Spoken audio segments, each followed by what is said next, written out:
മാറ്റം? ഒന്നുമില്ല. അമ്മ ഉറങ്ങുന്നില്ലേ?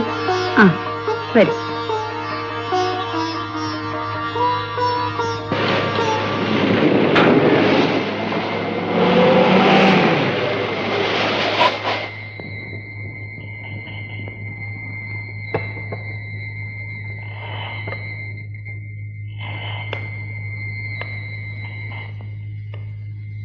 അദ്ദേഹം വന്നില്ലേ?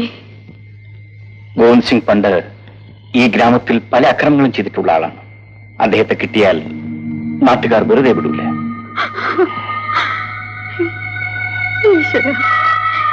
ഇനിയും ഞാൻ എത്ര കാലം ദുഃഖം അനുഭവിച്ചു കഴിയും?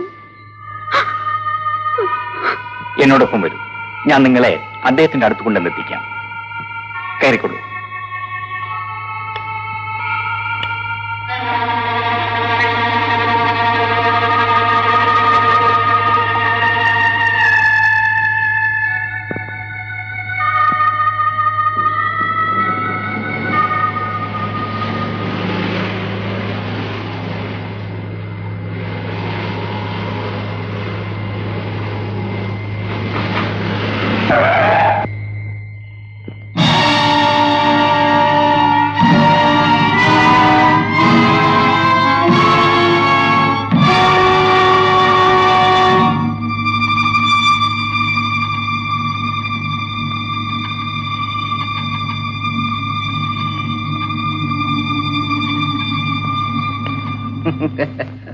നിങ്ങൾക്ക് എന്ത് വേണം? അപ്പോഴേ എന്ന് തുടങ്ങി ഈ പുതിയ പരിപാടി? ഈ നാട്ടിൽ ചുണയുള്ള ആമ്പിള്ളേരുണ്ടെന്നുള്ള കാര്യം മറക്കരുത് കേട്ടോ. നിങ്ങൾ എന്നെ തെറ്റിദ്ധരിച്ചിരിക്കുകയാണ്. റഹീം, നീ ചെറുപ്പമാണ്. ഞാനിപ്പോ എന്ത് പറഞ്ഞാലും നിനക്ക് മനസ്സിലാവൂല. ആ, പറയാണ്ട് തന്നെ നമുക്കെല്ലാം മനസ്സിലായി. ഞങ്ങളെ അങ്ങനെ മണ്ടന്മാരാക്കാതെ സാറേ. ദയവ് ചെയ്ത് ഞങ്ങൾ പോകാൻ അനുവദിക്കണം. ഞാനിപ്പോ ഒന്നും തുറന്നു പറയാൻ പറ്റുന്ന അവസ്ഥയിലല്ല. നിങ്ങളൊരു നല്ല സ്ത്രീയാണ് നമ്മൾ വിചാരിച്ചത്. ഇനി ഈ പണി ഇവിടെ നടക്കൂല. ദൈവമേ, ഇതെന്തൊരു അഗ്നി പരീക്ഷണമാണ്! ഇതുപോലൊരു ധർമ്മസങ്കടം ലോകത്തിൽ ആർക്കും ഉണ്ടാക്കരുതേ. മര്യാദയ്ക്ക് നിങ്ങൾ ഈ സ്ത്രീയെ ഇവിടെ ഇറക്കി വിട്ടിട്ട് പോകുന്നതാണ് നിങ്ങൾക്ക് നല്ലത്. ഇല്ല, ഞാൻ ഇവരെയും കൊണ്ടേ പോകൂ. എങ്കിലതൊന്ന് കാണണമല്ലോ. റഹീം, നിന്നെ അടിച്ചു നിലത്തിട്ടിട്ട് ഇവരെയും കൊണ്ട് പോകാൻ എനിക്ക് കഴിയും. പക്ഷേ എന്തുകൊണ്ടോ നിന്നെ എതിർക്കാൻ എനിക്ക് മനസ്സ് വരുന്നില്ല. നിന്റെ മുഖത്ത് നോക്കുമ്പോ എന്റെ സർവശക്തിയും നിലച്ചു പോകുന്നത് പോലെ.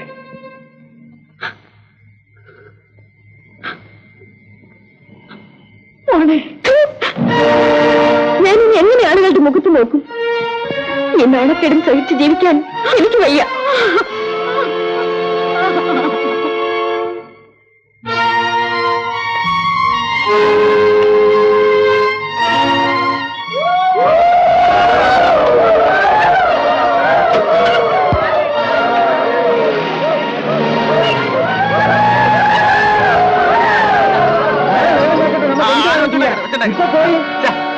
എല്ലാരും പോണം പോണം പോണം പോണം.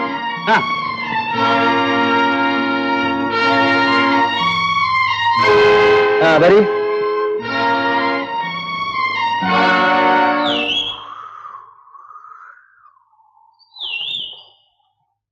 പാർവതി വന്നില്ലേ? എനിക്ക് അവനെ കൂട്ടിക്കൊണ്ടുവരാൻ കഴിഞ്ഞില്ല. ഗോവിന്ദ് സിംഗ്, നിങ്ങൾ എങ്ങോട്ട് പോകുന്നു?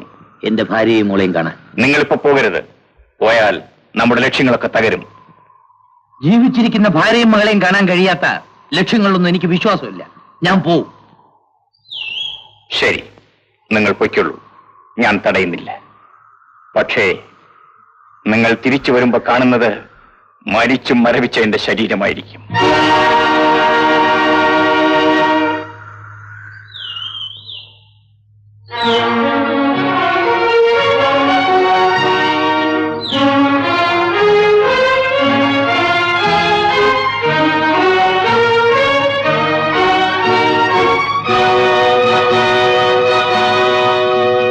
ഗോവിന്ദ് സിംഗ്,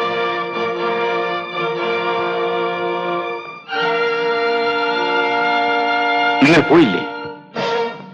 എനിക്കെന്റെ ഭാര്യയെക്കാളും മകളെക്കാളും വലുത് നിങ്ങളുടെ ജീവനാണ്. ഗോവിന്ദ് സിംഗ്, കുമാർ അമ്മ സമ്പാദിക്കുന്നുണ്ടല്ലോ അങ്ങോട്ടേല്.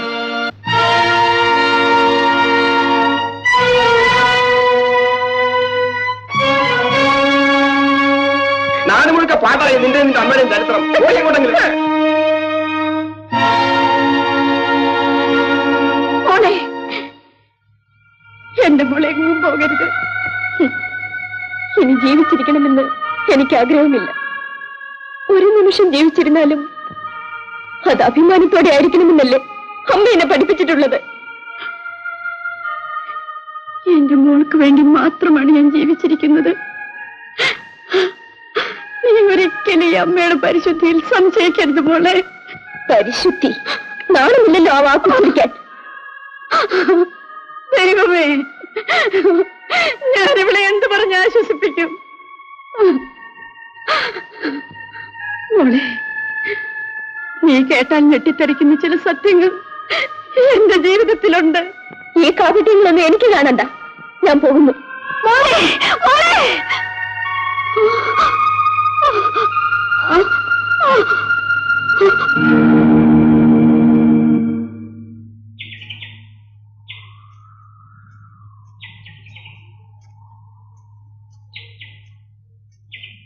നിക്കറിയോടെ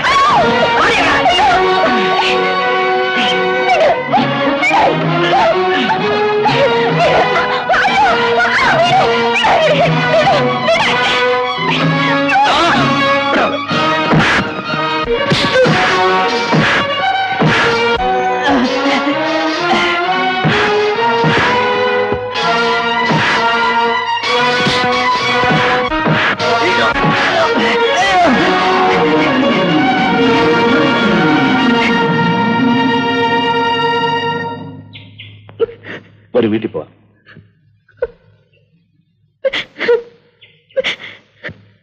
കാര്യങ്ങളെല്ലാം എനിക്കറിയാം. ഒരു കാമുകനായിട്ട് നിനക്ക് എന്നെ കാണാൻ കഴിയില്ലെന്ന് എനിക്കറിയാം. പക്ഷേ ഒരു സഹോദരനായിട്ടെങ്കിലും നിനക്കെന്നെ കണക്കാക്കിക്കൂടെ?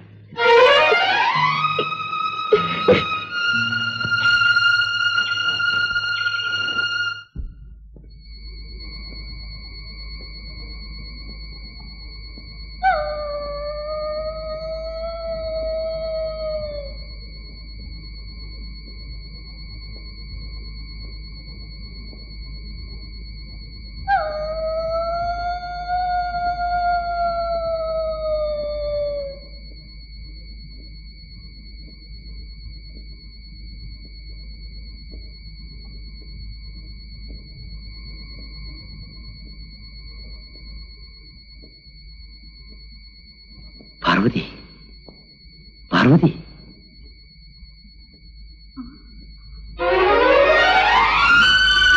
പുറത്തേക്ക് വരൂ.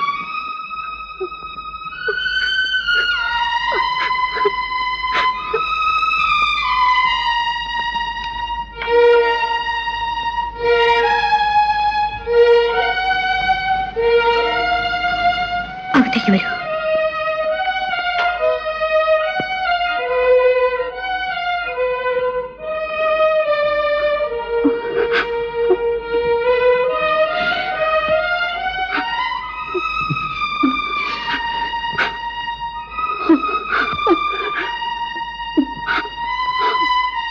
പാർവതി, നമ്മുടെ കുഞ്ഞെവിടെ? ഉറങ്ങാണ്. കുമാർ സാർ ഇവിടെ വന്നതിന് ശേഷം അവൾ എന്നെ വല്ലാതെ തെറ്റിദ്ധരിച്ചിരിക്കുകയാണ്. അവളുടെ എല്ലാ തെറ്റിദ്ധാരണകളും ഞാൻ മാറ്റിക്കൊള്ളാം. ഇനി ഒരിക്കലും ഞാൻ നിങ്ങളെ ദുഃഖിപ്പിക്കുകയില്ല. വേണ്ട. ഈ ഗ്രാമം മുഴുവനും നിങ്ങളോട് പ്രതികാരം ചെയ്യാൻ കാത്തിരിക്കുകയാണ്. മാത്രമല്ല, അവളൊരു കൊള്ളക്കാരന്റെ മകളാണ്.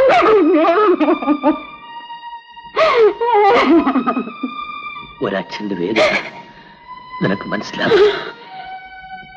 എന്റെ മോളെ ഒന്ന് കാണാൻ പാർവതി നീ അനുവദിക്കില്ലേ? എന്റെ മോളെ ഒരു നോക്ക് കണ്ടിട്ട് ഞാൻ പോയിക്കോളാം. വരൂ.